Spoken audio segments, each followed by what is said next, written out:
C'était un vendredi 13. On dit que c'est un jour qui porte chance, mais pas tout le temps.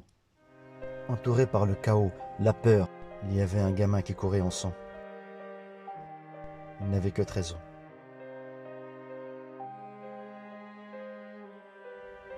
Ça aurait pu être moi, mais c'était lui.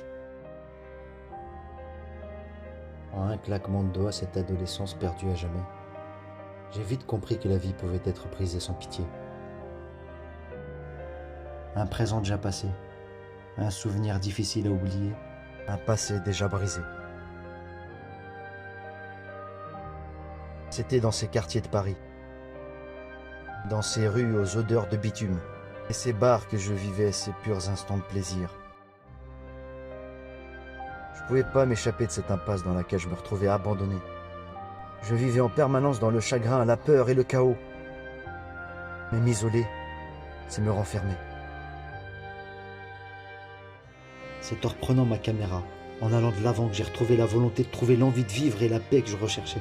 Fuir l'ombre de la mort, de la folie des hommes et de savourer simplement ce moment de joie.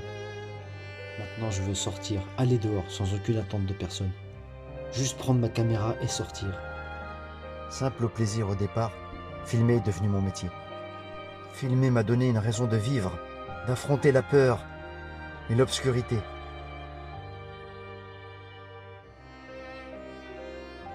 Je veux retrouver ma liberté, me retrouver.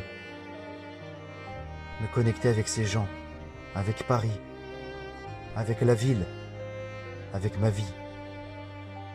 Ne plus me laisser abattre par la peur. Trouver la force de revenir sur ces lieux du crime.